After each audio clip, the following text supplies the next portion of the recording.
तो बच्चों आज हम बात करने वाले हैं इलेक्ट्रोलाइटिक कंडक्टेंस, नया topic electrolytic conductance.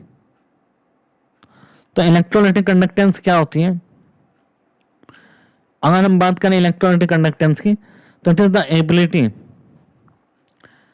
The ability of a molten electrolyte और an aqueous electrolyte to allow the passage of electricity through it. तो कोई भी मोल्टन NaCl या फिर एक्वस मोल्टन इलेक्ट्रोलाइट हो, एक्वस इलेक्ट्रोलाइट हो, उसके जो एक पैसेज जो होता है उससे इलेक्ट्रिसिटी पास होने को क्या कहते हैं हम?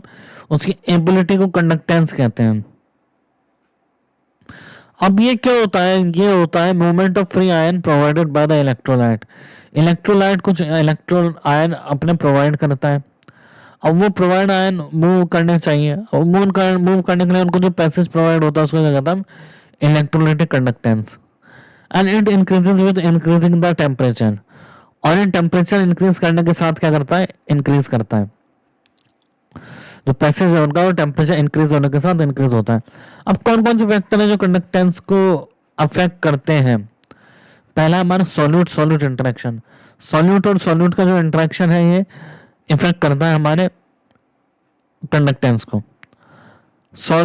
कैसे करता है सॉल्यूट सॉल्यूट इंटरेक्शन? जैसे हम कोई सॉल्यूट डाले, NaCl डाले वाटर में, तो Na प्लस और Cl माइनस का जो इंटरेक्शन है, जो आयनिक इंटरेक्शन हो सकता है, वंडरवॉल हो सकता है, ज्यादातर आयनिक होगा, तो आयनिक इंटरेक्शन जो होगा वो इफेक्ट करता है। अब सॉल्वेंट और सॉल्वेंट, अगर Na को चारों ओर से वाटर घेर लेगा, सोडियम को चारों ओर से वाटर, क्लोरीन को चारों ओर से वाटर घेर लेगा, तो वो उसको इफेक्ट करता है, उसके मूवमेंट में हिंडर करेगा। और solvent solvent interaction, water water में जो हाइड्रोजन बॉन्डिंग है वो इफेक्ट करती है। अब हमारे पास जब हम सोल्यूशन को हीट करेंगे तो क्या होता है? Na प्लस और Cl माइनस आयनिक बॉन्ड, जैसे हम टेम्परेचर इंक्रीज करते हैं बॉन्ड वीक हो जाता है। ठीक है, अब solvent solvent interaction, hydrogen bond भी वीक हो जाता है क्योंकि उसमें वाइब्रेशन सारे लगते हैं, फोर्स ऑफ इंटरेक्शन वीक हो जाता है, हाइड्रोजन बॉन्डिंग जो होती है। और सॉल्वेंट सॉल्वेंट इंटरेक्शन में solute solvent interaction, hydration energy भी टेम्परेचर देने के साथ वीक हो जाती है। ठीक है, आयंस को जो है वो पैसेज मिलता है आराम से मूव करने का जब ये टेम्परेचर इंक्रीज करते हैं। तीनों तरह के बॉन्ड जो होते हैं, तीनों तरह के बॉन्ड ये इनकी क्या होती है? हमारे वीक हो जाते हैं। तो अगर सॉल्यूट सॉल्यूट इंटरेक्शन कम हुआ तो फिर आराम से आयन अपने फ्रीली मूव कर पाएंगे। सॉल्वेंट सॉल्वेंट इंटरेक्शन कम हुआ तो आयन को बीच में जाने के लिए जो उसको चारों ओर से घेर रखा है वो पैसेज कम हो जाएगा। और सॉल्यूट सॉल्वेंट इंटरेक्शन कम हुआ, सॉल्यूट सॉल्वेंट इंटरेक्शन कम हुआ तो सॉल्यूट सॉल्वेंट इंटरेक्शन कम होने के कारण क्या होगा? जो उसको चारों ओर से हाइड्रेट किया वो हाइड्रेट नहीं करेगा, आयन का साइज बड़ा नहीं होगा, आयन का साइज बड़ा नहीं होगा तो आराम से मूव करेगा। तो तीनों for a better conductance all the three attraction should be minimum. On increasing temperatures in all the attraction become weak, so electrolyte conductance increases. So temperature increase करने से तीनों के तीनों फोर्स क्या होते हैं? वीक। so electrolytic conductance इससे क्या होती है? इंक्रीज होती है। अब हम देखते हैं रेजिस्टेंस क्या होता है।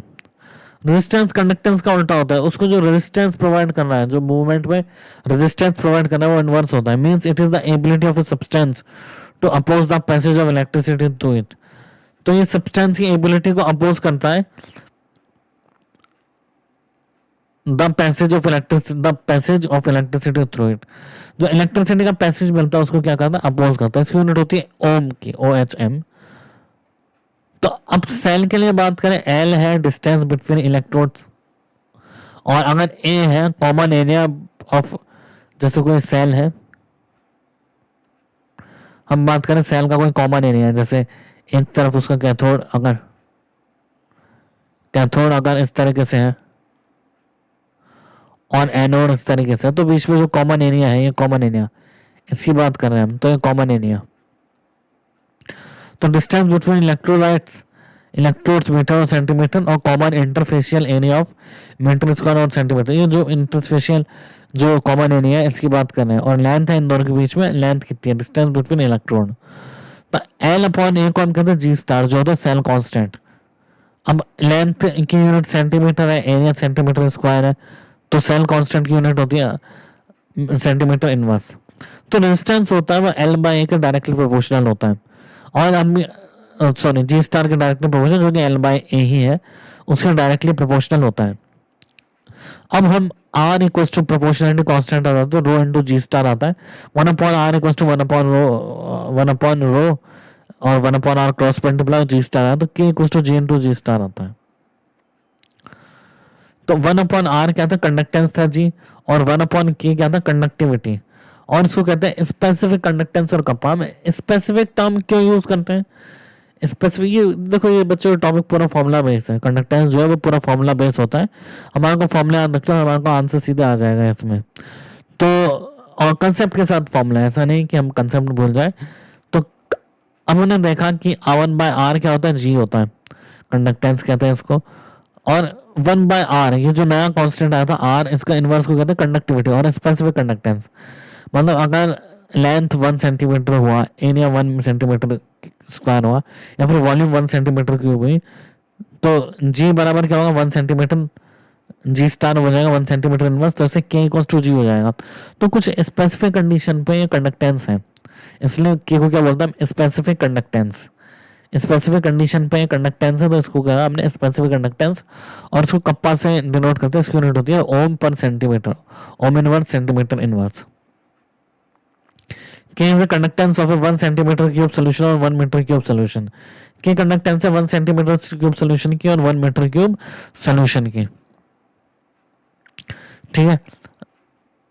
तो K एक्चुअली कंडक्टेंस ये जब वॉल्यूम क्या हो 1 सेंटीमीटर क्यूब या फिर 1 मीटर क्यूब, मोलर कंडक्टेंस और मोलर कंडक्टिविटी।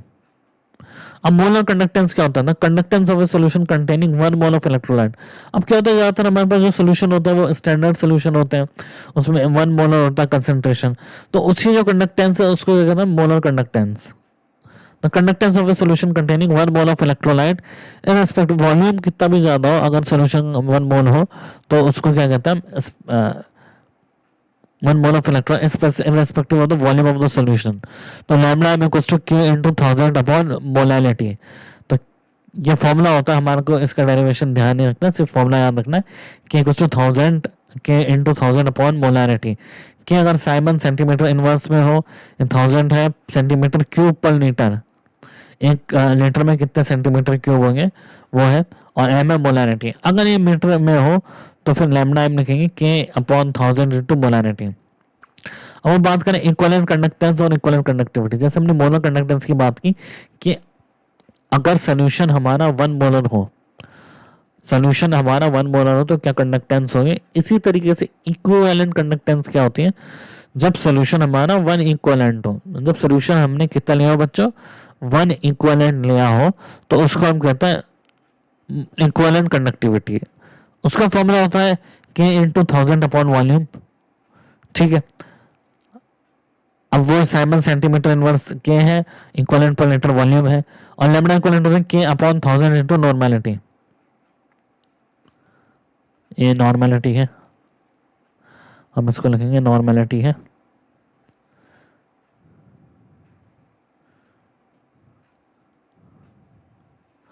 के इंटू 1000 अपॉन नॉर्मेलिटी।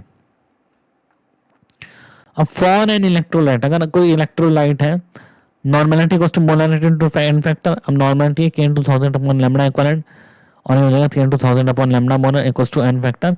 तो lambda molar equals to lambda equivalent into n factor हो गया, इसमें लैम्डा मोलर ये है। तो अब बच्चों हमारे को ये फॉर्मूला याद रखना है, लैम्डा मोलर होता है के इंटू 1000 अपॉन नॉर्मेलिटी, और के होता है जी इंटू जी स्टार। आइए क्वेश्चन सॉल्व करते हैं। Resistance of a 0.2 molar solution, resistance दिया है तो हमें पता है जी इक्वल्स टू 1/r होता है 1/50 ओम इनवर्स। स्पेसिफिक कंडक्टेंस की दिया है 1.47 मीटर इनवर्स। अब हमें पता है K equals to G into G star होता है, और जी स्टार कितना दिया है, के अपॉन जी, जो हो जाएगा 70 मीटर इनवर्स। और मोलैरिटी कितनी दी है, मोलैरिटी दी है 0.5 मोलर। द मोलर कंडक्टेंस, अब मोलर कंडक्टेंस पूछिए, और जी कितना है हमारे पास, जी स्टार 70 और जी हो जाएगा 1/280।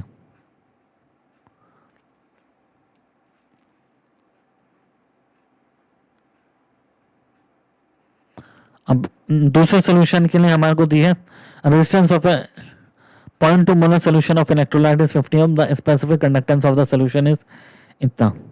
तो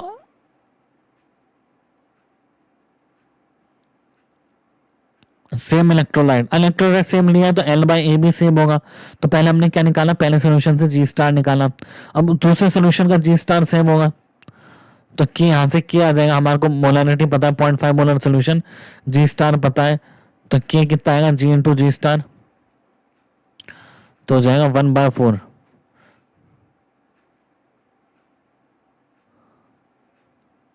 क्या हो जाएगा G इंटू G स्टार, तो G है 1/280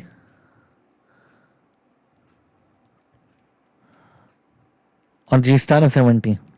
G स्टार बच्चों क्या होता है, हमने एक सेल लिए, अगर उसका लेंथ और एरिया वो सेम है तो इसका G स्टार क्या होगा, अगर हम कोई सा भी सोल्यूशन बनाए तो G स्टार भी क्या होगा, सेम होगा। तो पहले सोल्यूशन का हमें दिया है, अब हमने दूसरे सोल्यूशन बनाया तो G स्टार तो सेम होगा, तो हो जाएगा 1/47 मीटर इनवर्स। अब लैम्डा एम होता है K अपॉन 1000 इंटू मोलरिटी, तो यहाँ 1/4/1000 इंटू 0.5 होगा 5 इंटू 10⁻⁻6। तो इसका आंसर हो जाएगा हमारे पास 1000/-4 हो जाएगा ना, -4 है तो हो जाएगा हमारे पास D। आइए हम दूसरा क्वेश्चन देखते हैं इस फॉर्मूले के बेसिस पे ही।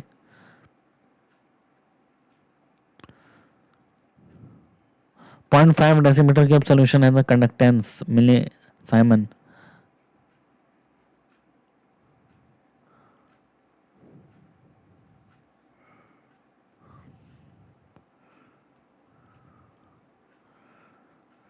तो M क्या होगा इसमें, मोलरिटी 5 इंटू 10⁻³ मोल पर लीटर, और K कितना गिवन है हमारे को 0.55 मिली साइमन इंटू सेल कांस्टेंट है 130 मीटर इनवर्स। यहाँ हमारे को थोड़ा मिली साइमन दे रखा है तो मिली मीटर इनवर्स में रखना पड़ेगा, हमारे को के मीटर इनवर्स में रखना पड़ेगा, हमारे को दे रखा है सेंटीमीटर इनवर्स में, तो इसको मीटर इनवर्स में कन्वर्ट कर लेंगे। तो lambda M K upon 1000 into molarity, तो के क्या है हमारा मीटर साइमन मीटर इनवर्स में, साइमन मीटर इनवर्स में, मोलरिटी है मोल पर लीटर में, और ये हमारे पास milli siemens metre square mole inverse में। तो लैम्डा एम आ जाएगा हमारे पास, यहाँ पे हमारे पास आंसर आ जाएगा के की वैल्यू है 0.55 इंटू 130 अपॉन 1000 इंटू 5 इंटू 10⁻,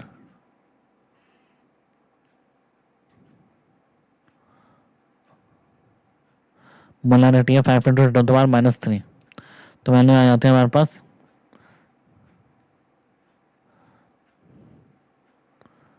14.3, तो लगभग आ जाती है हमारे पास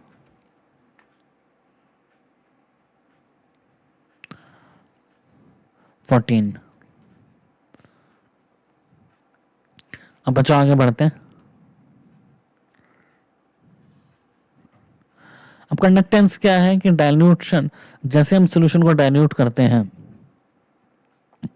तो कंडक्टिविटी क्या होती है, डिक्रीज, क्योंकि number of ion per unit volume क्या हो रहा है, इंक्रीज और डिक्रीज। जैसे हमने सोल्यूशन बढ़ा, एक मोलर है, के क्या है, एक मोलर की कंडक्टिविटी, के क्या है, कंडक्टेंस है, स्पेसिफिक कंडक्टेंस और कंडक्टिविटी है। अब क्या होता है, बोथ ऑफ द, अगर हमारे पास स्ट्रॉन्ग इलेक्ट्रोलाइट है वीक इलेक्ट्रोलाइट है, के क्या होता है, डिक्रीज करता है अपॉन डाइल्यूशन, क्योंकि number of ion per unit volume क्या होता है, डिक्रीज होते हैं। तो याद रखना है हमारे को के क्या होता है, डिक्रीज होता है। के होता है के हमने देखा था होता है conductivity, inverse of the conductance. अब आयन ही कम हो गए तो उसकी कंडक्टेंस जो इनवर्स ऑफ जो के बराबर जी इंटू जी स्टार देखा था हमने, तो जी स्टार तो कांस्टेंट है, तो जी जो है आयन ही कम हो गया तो जी कम हो गया, ठीक है, तो के भी कम हो गया, number of ion per unit volume decrease हो गया। तो के क्या होता है, डिक्रीज होता है, स्ट्रॉन्ग इलेक्ट्रोलाइट है वीक इलेक्ट्रोलाइट। कैसे, जैसे हमारे पास पहले 100 सेंटीमीटर क्यूब में एक्स बोल है, तो 1 सेंटीमीटर में एक्स बाय 100 मोल्स हो गए। अब एक्स बोल 1000 सेंटीमीटर क्यूब में है, तो 1 सेंटीमीटर क्यूब में एक्स बाय 1000 मोल हो गए। अब क्या होता है, अब लैम्डा एम की बात करें, लैम्डा होता है K into 1000 upon molarity. Lambda अब चाहे स्ट्रॉन्ग इलेक्ट्रोलाइट हो वीक इलेक्ट्रोलाइट हो, लैम्डा एम क्या होता है, इंक्रीज करता है। तो के डिक्रीज करता है, बट लैम्डा एम क्या करता है, इंक्रीज करता है, क्योंकि वेरिएशन,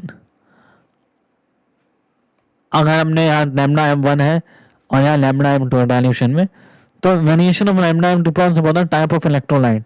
अब ये डिपेंड करता है lambda m क्या, for a strong and weak electrolyte lambda m increases upon dilution as ion become more mobile। अब lambda m क्या है कि मोलर कंडक्टिविटी है, अब वो तो एक मोल के लिए डिफाइंड है। अब सोल्यूशन में पहले एक मोल आसपास थे, अब एक मोल दूर दूर, मोल तो आराम से जा रहे हैं ना, तो लैम्डा एम मोलर के लिए डिफाइंड है, तो लैम्डा एम क्या करता है, इंक्रीज करता है एज सोल्यूशन आयंस क्या हो गए, मोर मोबाइल हो गए। तो अब लैम्डा एम 1 था या लैम्डा एम 2, तो lambda M 2 greater than lambda M 1, तो लैम्डा एम क्या हुआ, इंक्रीज हुआ है। Now the variation of lambda, अब लैम्डा एम कैसे इंक्रीज होगा डाइल्यूशन पर, उसके लिए स्ट्रॉन्ग इलेक्ट्रोलाइट और वीक इलेक्ट्रोलाइट के लिए अलग है।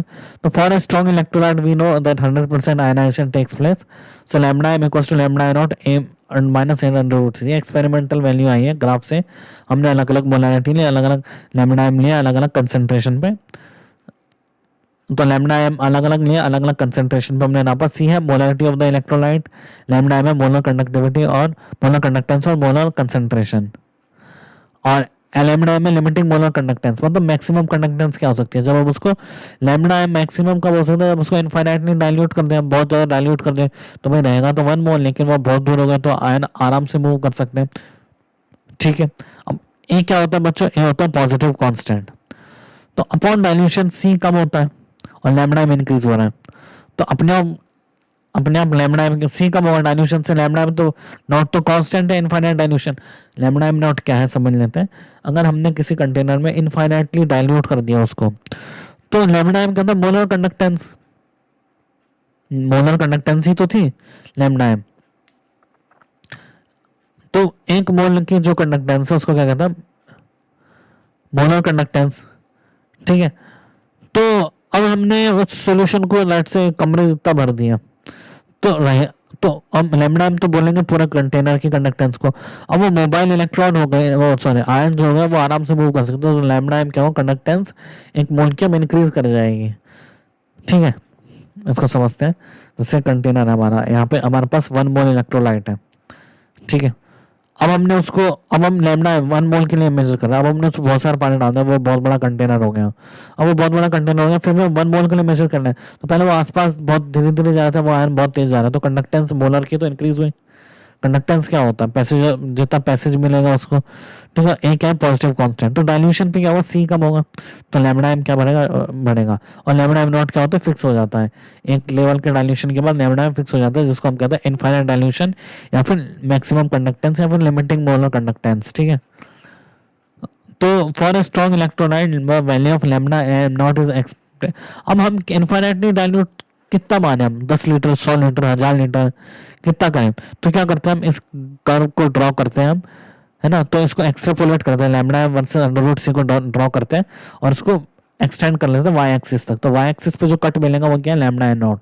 तो स्ट्रॉन्ग इलेक्ट्रोलाइट के लिए जो लैम्डा एन नॉट है ऐसे कैलकुलेट किया जाता है, तो वो कब कैलकुलेट किया जाता है, कंसंट्रेशन लगभग क्या हो, 0, कंसंट्रेशन 0 होगी तो हम उसको क्या बोलेंगे बच्चों, इनफाइनाइट डाइल्यूशन बोलेंगे, hence lambda is not the molar conductivity infinite dilution. अब हम इंपॉर्टेंट है बहुत ज्यादा, ए की बात करते हैं। अब ए जो है वो हमने जो lambda M equals to lambda naught minus A under root C, the value of A depends upon the type of solution, type of solute and temperature, ठीक है। अब किसी भी type of solute, type of solvent and temperature पर depend करता है ए, कि solute और सॉल्वेंट के बीच कैसा इंटरेक्शन है या फिर किस टाइप का है, और टेम्परेचर पर डिपेंड करता है। अगर किसी भी given solvent eight a particular temperature the value of A depends upon the type of strong electrolyte which is distinguished on the basis of the charge on cation and anion respectively provided by the strong electrolyte.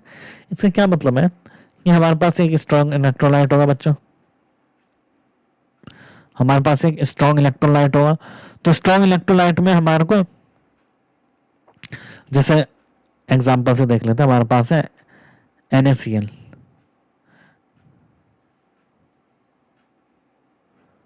हमारे पास है NaCl,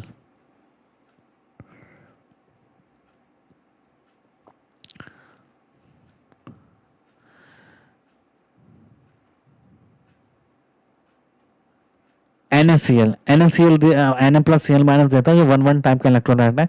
1 type मतलब Na plus पे charge 1 है, Cl minus पे charge 1 है। MgCl2 Mg पे plus 2 है, Cl पे माइनस 1 है, तो 2:1 टाइप का इलेक्ट्रोलाइट है। K2SO4 पोटेशियम पे प्लस 1 है, सल्फेट पे माइनस 2 है, तो 1:2 टाइप का इलेक्ट्रोलाइट है। अब इन इलेक्ट्रोलाइट के लिए क्या होती है, ए की वैल्यू सेम होती है। अगर सेम तरह के इलेक्ट्रोलाइट हो तो ए की वैल्यू सेम होगी, डिफरेंट तरह के इलेक्ट्रोलाइट हो तो ए की वैल्यू अलग होगी। अब ए की वैल्यू कम ज्यादा डिपेंड करती है कि भाई उसकी कंडक्टिविटी कितनी है। Different type of A have different type of, जैसे हम बात करें NaCl और KCl के सेम में होगा, NaCl और MgCl2 के लिए डिफरेंट ए होगा। अब जैसे हम यहाँ बात करते हैं, विच ऑफ द क्वेश्चन आया हुआ है मेंस में कि अगर हमें पता है KCl और MgCl, हम इक्वेशन लेके lambda m equals to lambda m not minus a under root c, तो a की वैल्यू सेम है यहाँ पे, तो हमें पता है कि स्लोप भी क्या होगी, सेम होगी। बट स्लोप सेम होने का मतलब इंटरसेप्ट अलग अलग होगा। अब इंटरसेप्ट हमें पता है k प्लस और Na प्लस एक्वस